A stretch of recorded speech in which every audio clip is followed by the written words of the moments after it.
Hey everyone, and welcome to another one of my weekly art videos.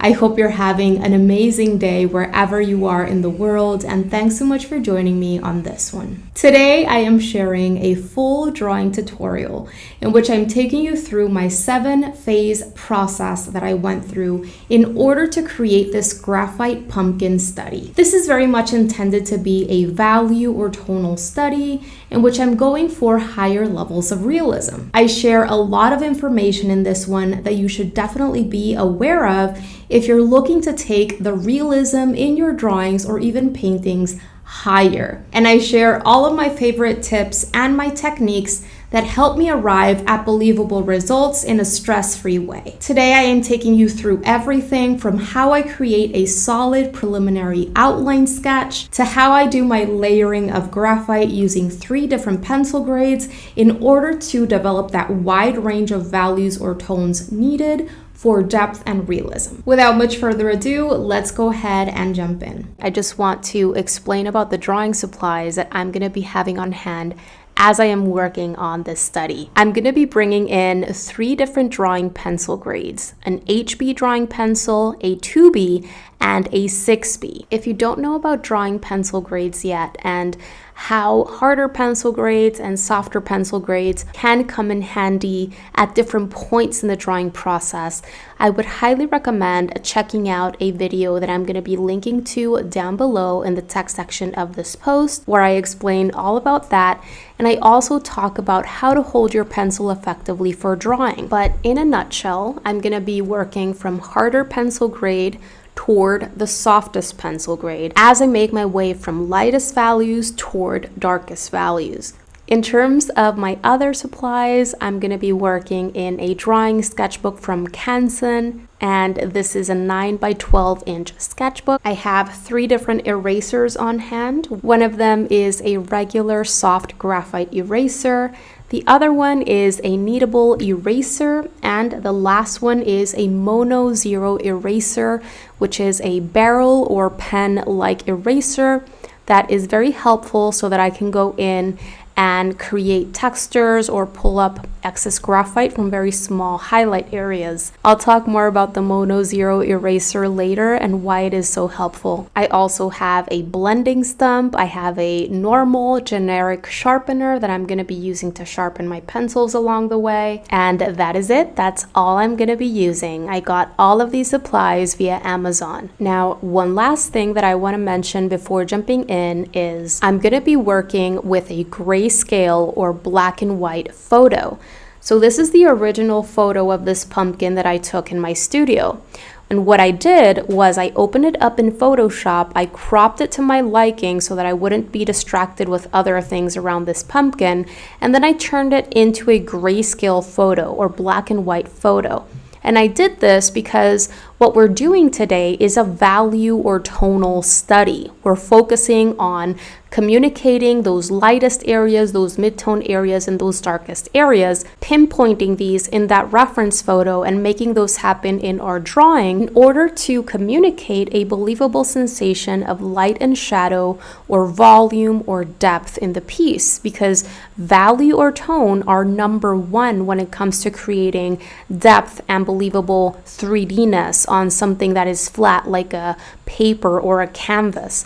And this is why value or tonal studies are so essential to our progress as artists. When we're observing a full color photo, especially if there are various elements and backgrounds and stuff like that in that reference, it can be very difficult to tell where lightest value areas are, where midtones are, and where darkest darks are. It can be especially difficult to tell mid-tone areas apart. What is a lighter mid-tone? What is a darker mid-tone? Because there are all of these different colors involved, and every single color has its own scale, if you will. There are lighter and darker versions of blue, lighter and darker versions of green, lighter and darker versions of red, or all of these colors that are in that photo. And so when you unify all of those colors into a single scale, from white to a wide range of gray midtones to your darkest dark, which would be black, all of those different colors have been synthesized and unified into one single scale. And so when I start with shading or creating realism with a new student, I always encourage them to work with black and white photos first and develop all of these abilities that are so essential monochromatically or in grayscale. Develop your ability to pinpoint all these different values and make them happen in appropriate areas in your drawings or paintings. Develop your ability to create edges instead of outlines, to create a combo of gradual transitions between your values and shapes with sharp defined edges, to develop a wide range of values from your lightest light highlights to your wide range of midtones to your darkest darks. Develop your ability to create that contrast that is needed in order to make things pop. It doesn't matter what kind of drawing or painting medium it is that you're into. If you're trying to develop higher levels of realism, all of these things are essential. After you've developed these skills, you're going to be able to move on to full color photos and find it a lot easier. I'll be making both the full color photo and the grayscale photo available for you as downloadables at the end of this post. And with that, let's move on to the first phase of my drawing process. In this phase, we're creating our preliminary outline sketch. I am using my HB drawing pencil, which is going to help me create a light sketch, but I'm also making sure not to press down hard at all. I want to make sure to keep my drawing nice and light so that I can continue making refinements as I go and erasing easily if I make mistakes. This phase is all about focusing on developing effective shape, effective proportion, and effective perspective, and on having a solid foundation that we can build upon. If these three things, our shapes, our proportions, and our perspective, don't make sense in our preliminary outline sketch, no amount of shading and detail is going to lead to realistic, believable results. So it is essential that you spend as long as you need to in this part of the process and focus on the right things. This is what I do that helps me arrive at a successful preliminary sketch. The first thing that I do is I lay down a few tick marks for myself. If I'm working on a study of a single isolated object, I just look at the proportions of that single object. Is it taller than it is wider? Or is it wider than it is taller? Would it fit into a square or would it fit into a rectangle? I start by creating 4 tick marks. 2 of them help me visualize the height of the object, and the other 2 help me visualize the width of the object. And once those are in place, I start creating what I like referring to as an envelope. This is a term that I've brought up over and over again in my past drawing tutorials, which I'll make sure to link to a few down below in the text section of this post in case you'd like to go and check them out. But it's just a general block-in where I'm creating a simplified shape that encapsulates the object on hand. And I am creating this simplified blocky shape through using a combination of straight lines. I'm just noticing those major angle changes present in that object and laying those straight lines down side by side until I arrive at this oversimplified blocky shape. I don't go in and try to create perfect curves right off the bat. Once I'm happy with that largest general simplified shape, when it comes to this type of object, I like moving on to adding in the top stem. This is helpful for me before starting to separate out that bulk of the pumpkin's body into those separate curved sections, because the way that I see it, those lines that are separating out the pumpkin into sections are starting at the stem and making their way down toward the bottom center of the pumpkin. In other words, those quote-unquote lines make their way from the top center to the bottom center, wrapping around the curved structure of the pumpkin, very much like cross contour lines. And so if I have that point of reference, that landmark, if you will, for that top central stem, and I make sure that it is placed effectively, I know that I can then use that to help me create those curved lines that are coming up next. If I don't have that top central spot or the bottom to visualize where those lines are going to be started, I can very easily start making mistakes and start drawing those lines in an ineffective way. Notice how I made sure to draw that stem shape inside of the envelope. Very similar in location to what I see in that reference for that top central section. As I was drawing that stem shape, which the stem is essentially like a irregular cylinder, a bent cylinder, if you will. Even though I'm drawing flat shapes, I'm still visualizing this object as being three-dimensional, as being a voluminous structure. So you can see how even as I drew that stem shape, I was still visualizing that as being a cylindrical form that is bent and irregular, but still essentially a cylinder coming out and away from the bulk of the pumpkin. And as I drew that stem shape, I was even starting to visualize what are the front planes of the stem that are closest to us, facing toward us, and what are the side planes. You can even see how I added in those lines to help me visualize this. This is going to help me with my shading later. I then started observing those separate sections that I was talking about before. I counted those separate sections in the pumpkin in the reference in order to make sure that I had the same number of sections or segments in my drawing. And from there, I just observed those angle changes in those curves and try to make those happen to the best of my abilities in my drawing. I started with the front center and made my way toward the sides and back of the pumpkin. Now, this is an organic object that we're drawing today, and I have a video in which I explain about the difference between drawing organic versus man-made objects, which I would highly recommend checking out if you haven't already. I'll make sure to link to it down below. But when we're drawing or painting organic objects, it's very important to acknowledge the irregularity and the imperfection present in that object and try to make that happen in our drawing or painting. If our lines are too perfect, too patterny, or even too stiff or straight, then the object is not going to look very natural. So observe those imperfections and irregularities present and try to make them happen, bring them into your drawing. Many times, because our brains find it easier to understand and we usually find it easier to draw straight horizontal or straight vertical lines, we're going to be drawing straight lines when that's not actually what's happening in that object that we're observing. So instead of going by what your brain is telling you to do, pay attention to what is happening in the photo. That is how you build up your observational skills. This object is not perfectly symmetrical and it has a lot of irregularity all throughout, and I'm trying to capture that to the best of my abilities. Okay, so I'm all done with my pumpkin here, and some of my lines were still very straight, very blocky. So this is the point at which I am starting to make refinements in my sketch. I may be starting to curve some of those lines that are very straight and blocky.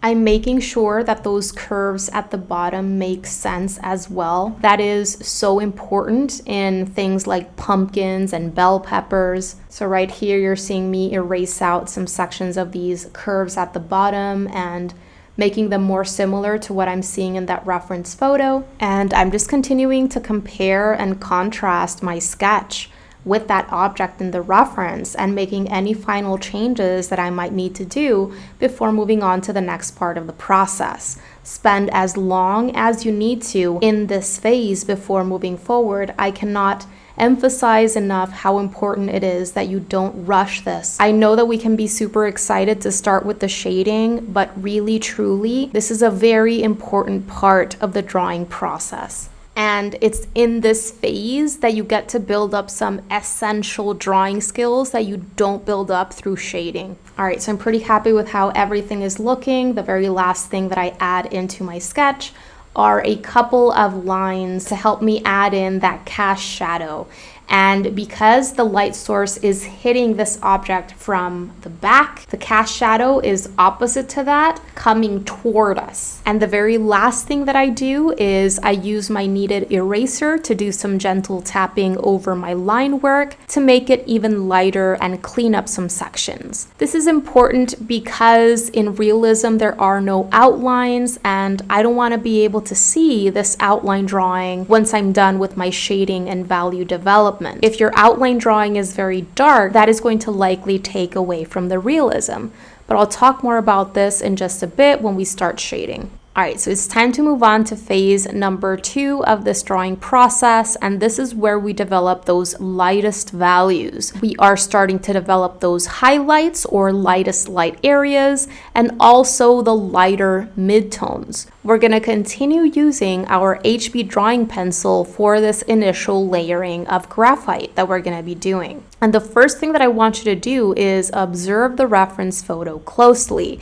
As I was mentioning before, the light source is hitting this object from directly opposite to us. I had this object sitting in front of a window being illuminated just by that natural light source, which is the sun coming in through the window, and it was hitting this object from the back center of it. In this photo, the lightest lights are on the upper planes of the pumpkin, and it makes sense because these are the planes that are being illuminated by that light source, which is the sun, which is very high up in the sky, way above this pumpkin.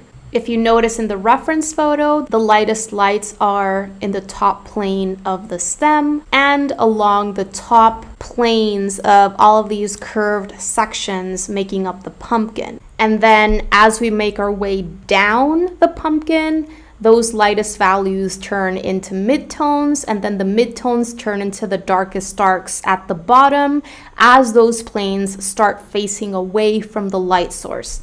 Of course, we also see those darker values throughout the pumpkin where there are those quote-unquote lines that are separating out all of these curved sections.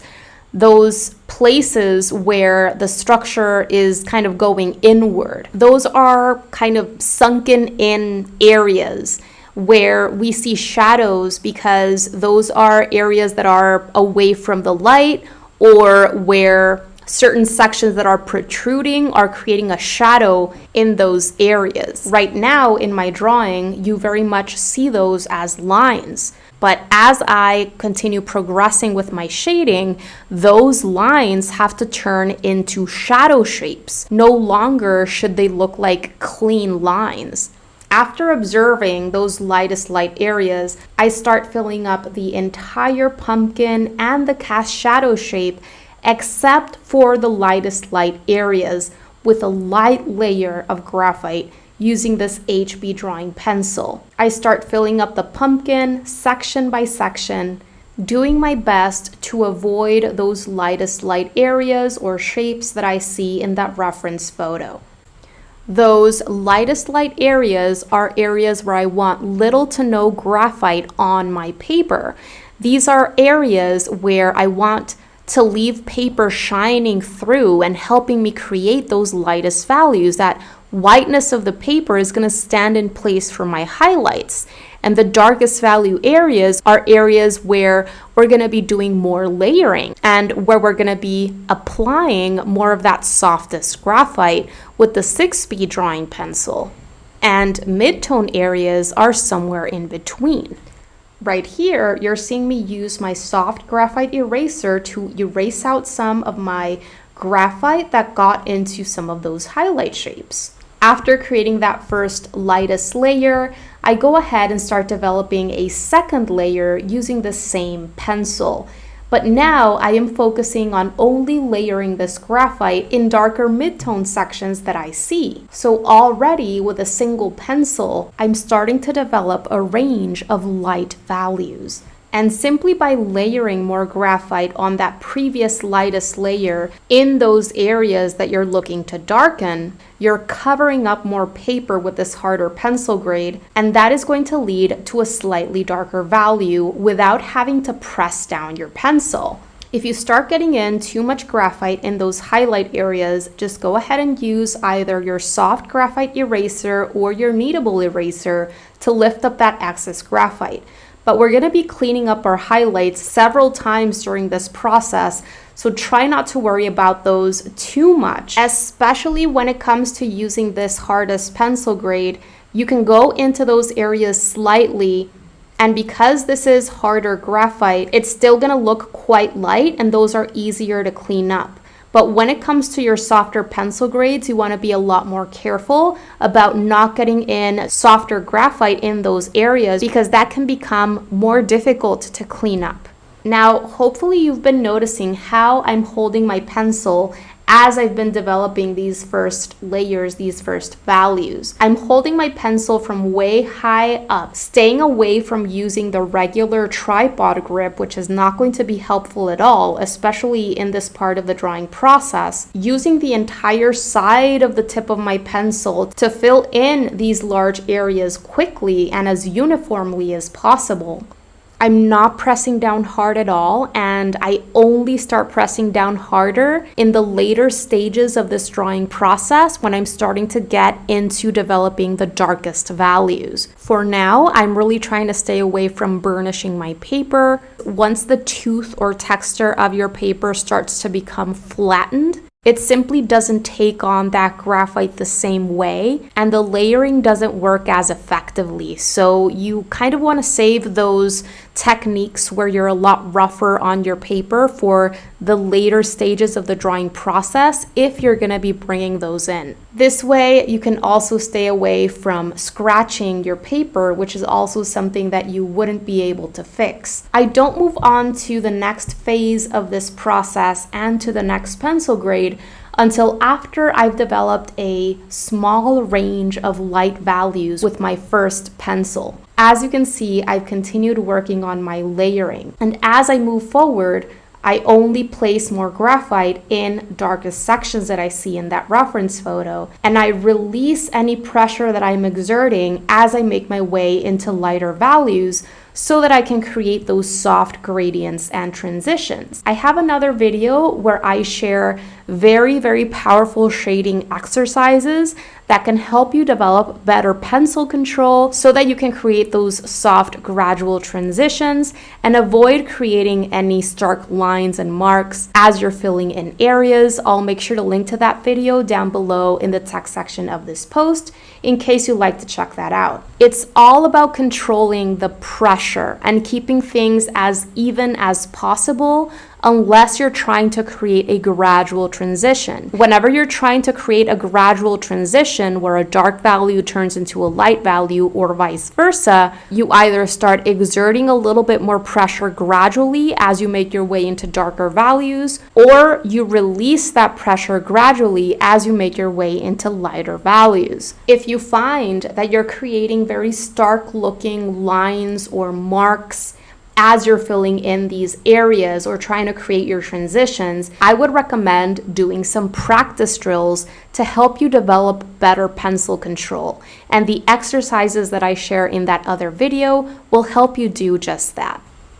You can see how inside of my cast shadow shape, I've already started creating a bit of an illusion of the occlusion shadow area nearest the object. The occlusion shadow is the darkest area inside of the larger cast shadow shape where the mass of the object or the subject is blocking that light entirely from hitting that area of the surface that the object or subject is on. And it's not receiving any reflected light either from the environment that it is in. So that's why that area is darkest. And that is why I started already creating that transition from darkest values nearest the object into lightest values as the cast shadow shape makes its way away from the object. I'm going to be increasing the contrast in this area with my softer pencils later. After I was happy with my lightest values, and I had a range of at least 2 to 3 different lightest values,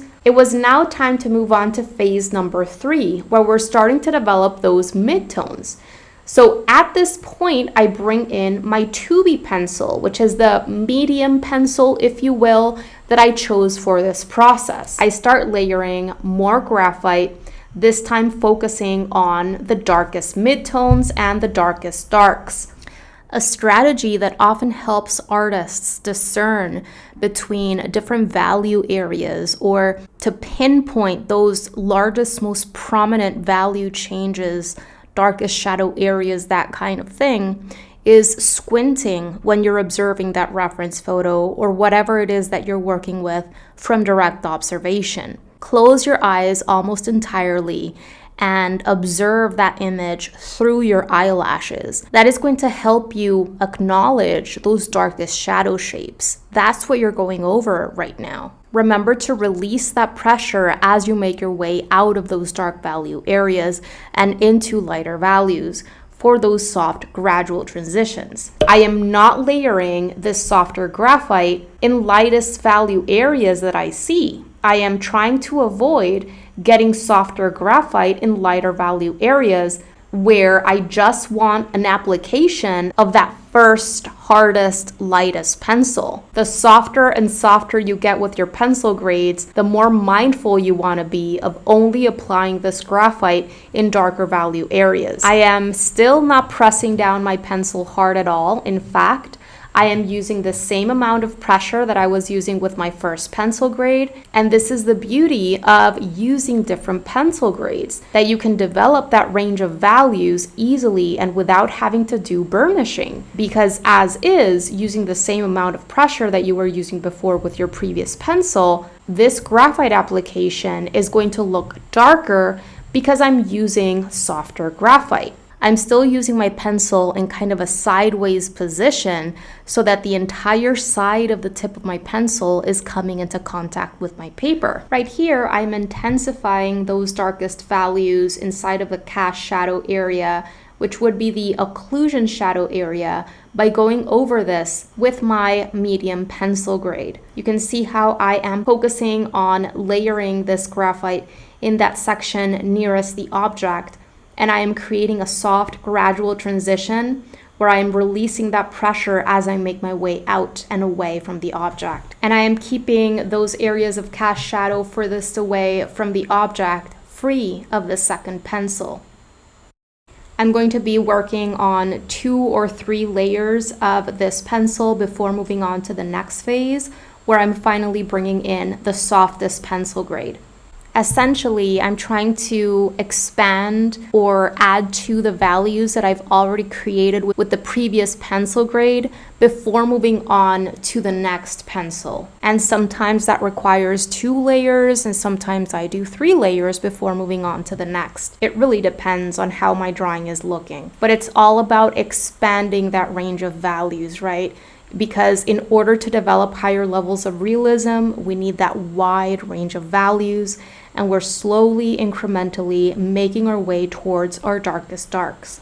So I'm continuing to compare my drawing with the reference photo and noticing what areas need to be intensified, deepened, and darkened, and continuing to layer graphite in those areas. I'm also starting to clean up the bottom edges of the pumpkin a little bit more as well by going over those closest edges of the cast shadow shape, that darkest occlusion shadow area that's right up against the pumpkin. As I am observing that reference photo, I'm acknowledging all of those deepest, darkest shadow shapes and even the highlight shapes as abstract, irregular shapes. It's helpful to forget what it is exactly that you're drawing. Forget that you are drawing a pumpkin and just see these as abstract, irregular shapes of all these different values that you're making happen. And at the end, you're going to end up with believable results if you're able to replicate all those different value shapes. All right, moving on to phase number 4. And this is where we're starting to develop those deepest, darkest values. And we're now bringing in that softest pencil grade. So in my case, it's my 6B pencil that I chose. And I'm still using my pencil in more of a sideways position so that I can use more of the side of the tip of my pencil.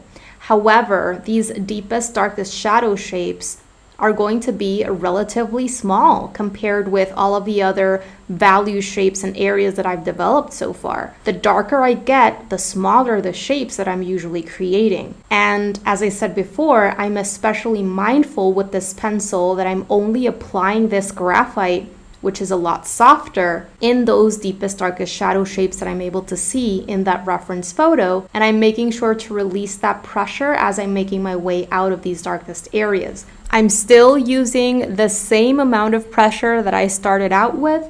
I'm not pressing down hard at all. And you can see how just by switching to a softer pencil grade, that in and of itself allows me to create those darker values without having to press down. I'm just continuing to add more contrast into those darkest areas that I see. At this point, you can also see how most of my initial line work is already starting to disappear, except maybe for those edges along the top of the pumpkin where those very light values meet the whiteness of the paper.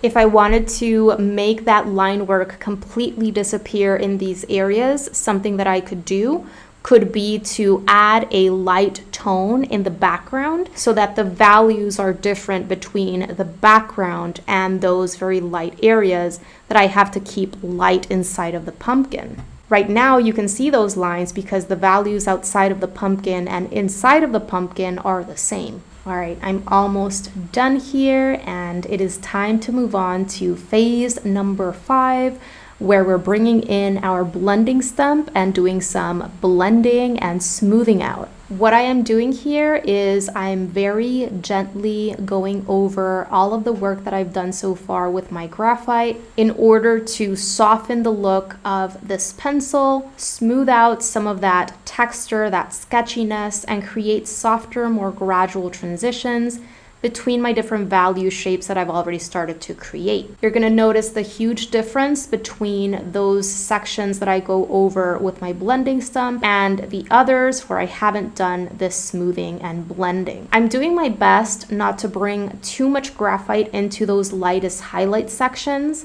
but I'm still gonna be doing cleanup work in those highlights later on with my eraser, so I'm not too worried about that.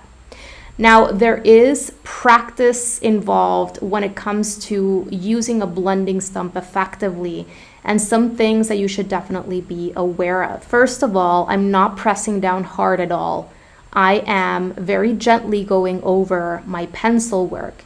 I'm using light strokes that are going in a similar direction or curvature as the pencil strokes that I was using to lay down the graphite in all these areas. Something to be aware of and mindful of when you're using a blending stump is that the tip of your tool is starting to collect more and more graphite as you're using it. And you can accidentally create these lines and marks and texture that you weren't intending to create, because there comes a point where you can actually draw with your blending stump because it has collected so much graphite in its tip. So you need to stay mindful of this and pay attention to when you are starting to just push and pull too much graphite around your drawing.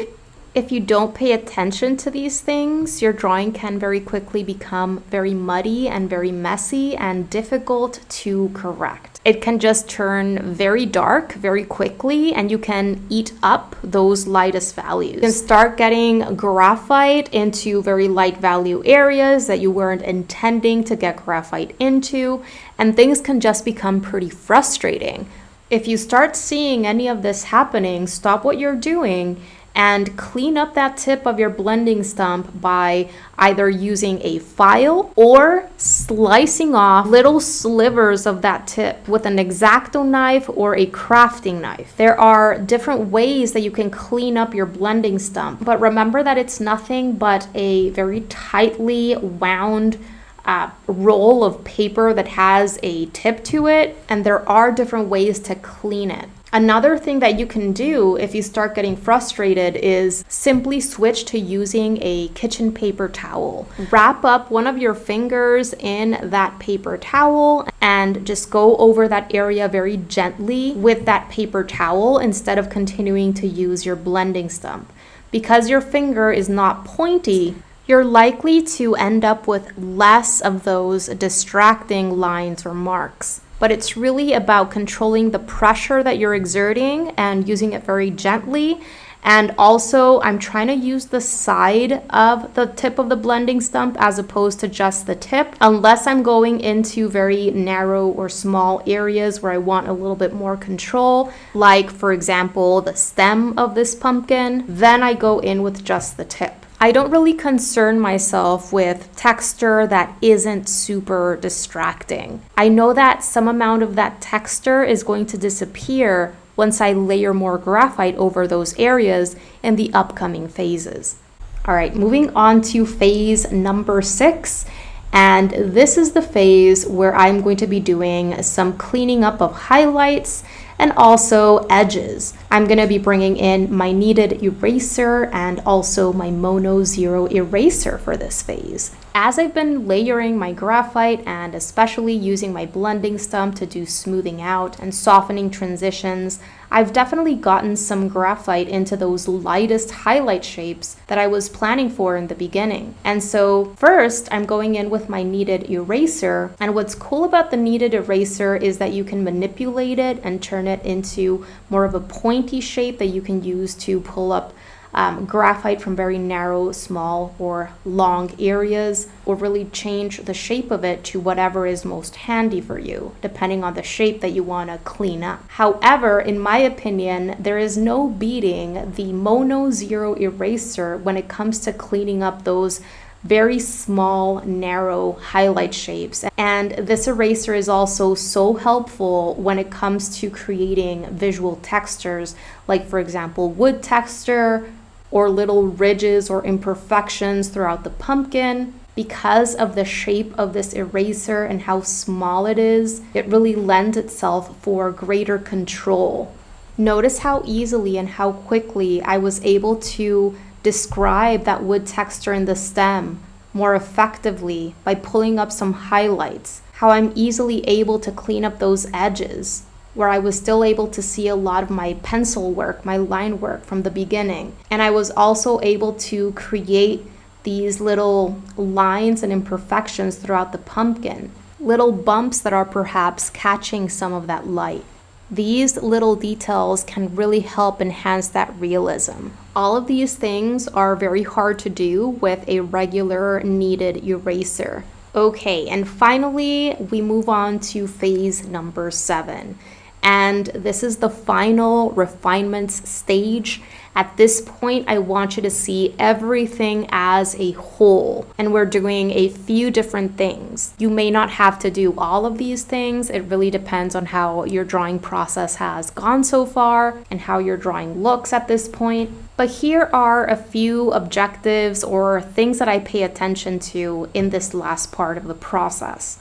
The first thing is I want to push those darkest areas a little bit more to really make my drawing pop. So using my softest pencil grade, which in my case is a 6B pencil, I go over those darkest dark areas one last time. Everything that I was talking about before still applies. I'm only using the softest pencil grade in those areas that I'm looking to push even more, those darkest darks, and I am releasing that pressure as I make my way out. At this point in the process, if you want to start pushing down a little bit more, you can certainly do so because we're almost done. I'm maybe going in with a little bit more pressure than I was before, but this is still very, very far from burnishing. After increasing that contrast and pushing those darkest dark areas, another thing that I am paying attention to are those gradual transitions. Are there very stark steps between lighter value areas and darker value areas where there shouldn't be a very stark step? If so, I think of maybe bringing in my medium pencil or even my lightest pencil to help me create a bridge tone or bridge value in between the darkest value areas and the lightest value areas. Whatever transition it is that you want to work on, just make sure that you're using a pencil grade that is appropriate for the value that you're trying to create. Don't keep using your softest pencil grade when you're trying to develop a medium value. Make sure you're going back to a pencil grade that is harder and more appropriate for lighter values. And then if you feel that you need to push that darkest shape a little bit more, you can go back to your softer pencil grade. I don't go in with my softest pencil grade on fresh, clean paper. I always need to have some amount of layering created with my harder pencil grades, and then I go in over them into certain sections that I'm looking to push or darken more with my softer pencil grade. At this point in the process as well, if you want to bring in your erasers to do any more cleanup work, any cleaning up of your highlight shapes, you can also do that. Any addition of textures that you want to create, or even if you want to bring in your blending stump to help you smooth out things a little bit more, you can do that as well. Something that I personally like doing very much near the end of this drawing process, and this is more of a taste thing, is I like bringing in more expressive lines or marks to help me define edges. And this is what you're seeing me do right now with my softest pencil grade. I am going in loosely and just going over certain edges I'm looking to define. Here, I'm not going by what I see in that reference photo. I'm just going by my own artistic intuition, my artistic eye, and adding this definition into edges where I think that it'll look good. As I'm doing this, I'm not trying to create outlines very deliberately or anything like that. I'm just going over certain sections because I know that creating outlines is going to flatten things out and it's going to take away from the realism. And something that I do have to say that has to do with my way of doing things and my tastes is also that I enjoy a bit of a sketchy look. I enjoy a bit of that texture that pencils or drawing mediums often leave behind. I'm not a big fan of smoothing everything out completely. A lot of artists would add extra phases or steps into their process and bring in their blending stumps more than I did. Because I personally like a little bit more of a sketchy look, I did more layering after having done my blending and smoothing, and I didn't bring in my blending stump again. But this is just what I like doing and what leads to the effects or outcomes that I personally enjoy. I want to encourage you to take what I share with you and maybe try this out for yourself and not be afraid to add in your own phases into this process or explore doing things in a different order, because every artist has their own way of doing things, and it is so important for you to explore and arrive at something that works for you, that you enjoy, and that leads to the outcomes that you love. Did you enjoy this tutorial? I really hope you did, and if so, make sure to check out everything that I am offering over at my Patreon membership website, because for a very small amount a month, you're going to get immediate access to my exclusive tutorials, classes, and resources that I don't share anywhere else. All of these exclusive tutorials include my downloadable outline sketches so that you don't have to start from scratch, reference photos, and my supply lists. There's already a library of over 75 sketching and watercolor painting tutorials that are real-time, meaning they are not sped up or edited. They are fully narrated, and I take you through my entire process, making sure to explain everything as clearly as possible, step by step. 2 new exclusive full-length tutorials are added into this exclusive library every single month. For those of you who are interested in really taking your artwork to the next level and want to know all of the inside secrets that I learned about in art school and courses that I've invested in myself, there's also a full library on classes on art fundamentals in which all of the bases are covered. That library has now over 35 classes and workshops. All have assignments at the end that help you actually put your knowledge to the test. And there's a brand new class or workshop added at the beginning of every single month. As if all of this weren't enough, you also get a weekly sketchbook prompt sent to your inbox to help you stay consistent with your art practice. There's a live training, workshop, or paint along session with me every single month. Members in the $15 tier and upwards get access to thorough feedback from me on their work whenever they need it, and much, much more. There are different tiers that you can join that give you access to different things, which you can choose from depending on your goals and needs. So go ahead and check it out. I'm going to make sure to leave a link where you can find out more down below in the description box of this video. And I would love, love, love to get to know more about you and your work and have you join this innermost art community of mine. All right, you guys, that is going to do it for today's video. I really, really hope that you enjoyed it and that you found it helpful. And if you did, pretty please make sure to give this video a thumbs up because it really helps support the work that I am doing here on YouTube and helps others get to know about my channel. Thank you so much for watching today. Don't forget to subscribe and click on that little bell so that you can be notified of when I share my new videos, which happens every single week. Have a beautiful rest of the day and see you soon. Bye guys.